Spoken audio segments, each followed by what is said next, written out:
Have you ever bought something you didn't need, just because the salesperson was charismatic?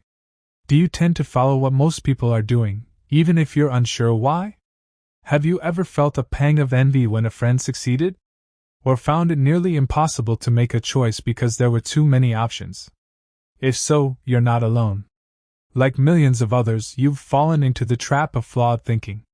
In this summary of The Art of Thinking Clearly by Rolf Dobelli, you'll learn why humans struggle to think logically, and how to sidestep the most common mental traps. From cognitive biases to psychological shortcuts, we'll uncover how your brain works for and against you. By the end of this video, you'll have practical strategies to improve your decision-making and live a more rational, fulfilled life. And while you're here, check out our channel for more free summaries of the world's best books. Let's dive in. Chapter 1: The Black Swan. For centuries, people believed all swans were white. No one had ever seen a swan of another color, until 1697, when Dutch explorer Willem de Vlaming discovered black swans in Australia.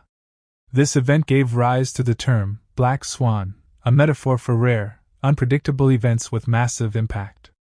In his book The Black Swan, statistician Nassim Nicholas Taleb explains that these events are often rationalized after the fact, even though no one saw them coming. Take October 19, 1987.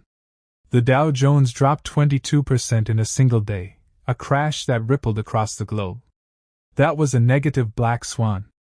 But there are positive ones too, like suddenly landing $1 million deal or an unexpected breakthrough in your career. The problem? Our brains aren't built to handle black swans. We evolved to make sense of patterns, hunt prey, and deal with predictable environments. But in today's world, rapid technological change makes the unpredictable far more common. Want to benefit from positive black swans? Put yourself in situations where rare opportunities can happen. That's why artists, entrepreneurs, and investors often have more upside potential than, say, salaried employees. And to guard against negative black swans? Stay out of debt, save consistently, and don't rely on fragile systems. Chapter 2: Social Proof. Imagine you're walking to a concert and see a crowd staring at the sky. Instinctively, you look up too. That's social proof, our tendency to copy what others are doing because we assume they know something we don't.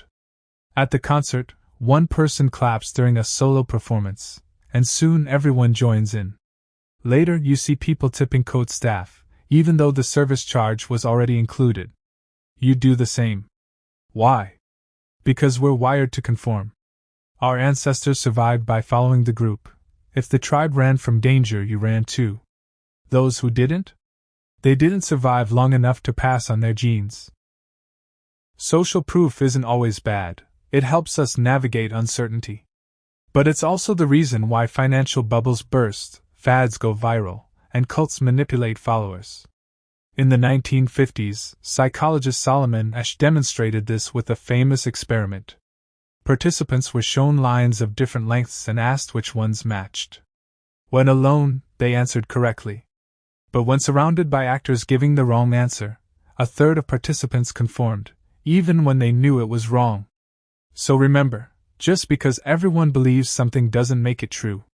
Think for yourself, even when the crowd is loud. Chapter 3: The Sunk Cost Fallacy. Ever stayed through a bad movie because you already paid for the ticket? That's the sunk cost fallacy in action. Rolf Dobelli shares a personal example. One night, he and his wife went to a movie that turned out to be terrible. Halfway through, he suggested they leave.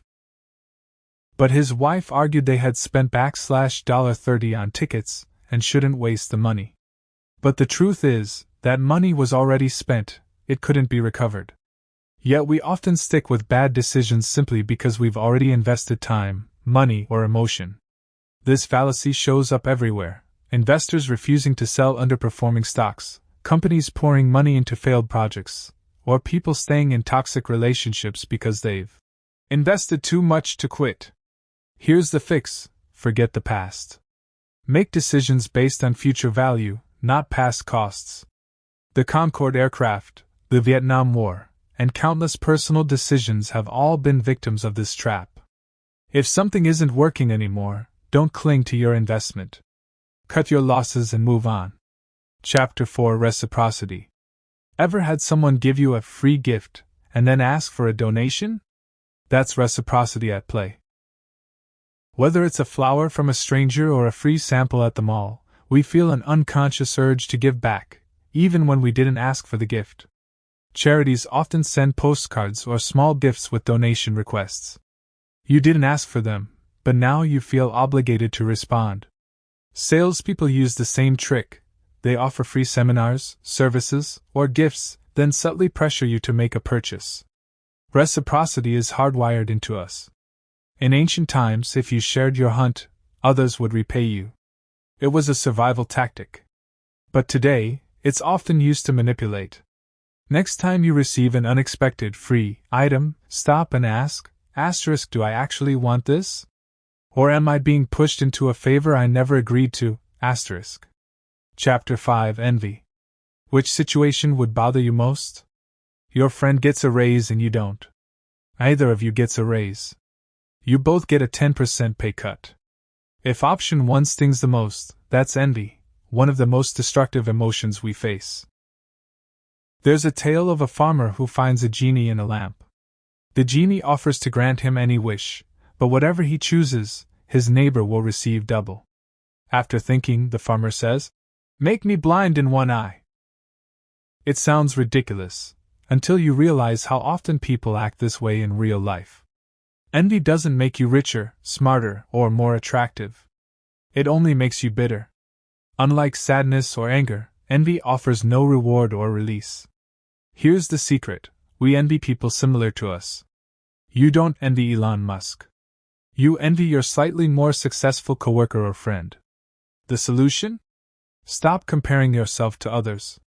Focus on what makes you unique. Be the best in your niche, however small it is.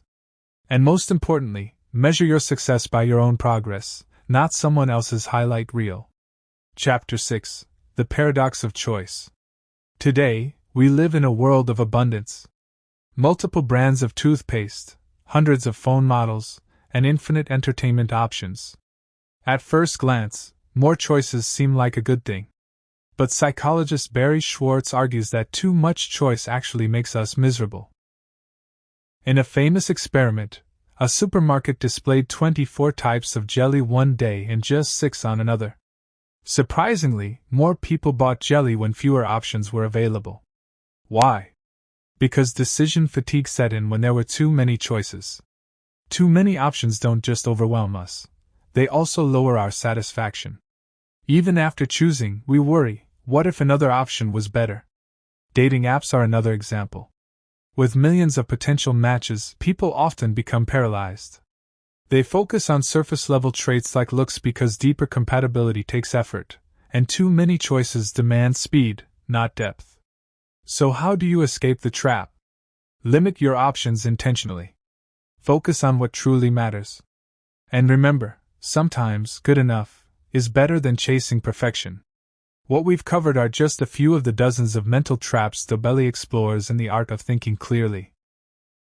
From confirmation bias to overconfidence, authority bias to loss aversion, we all fall victim to flawed thinking. But now you have the tools to catch yourself. The goal isn't perfection. It's awareness. By recognizing your biases and questioning your impulses, you gain the power to make smarter decisions, whether it's investing, choosing relationships, or simply saying no to the unnecessary. Thanks for watching this summary. If you found it helpful, be sure to check out our other book summaries and subscribe for more insights every week.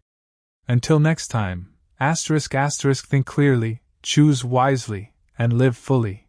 ***.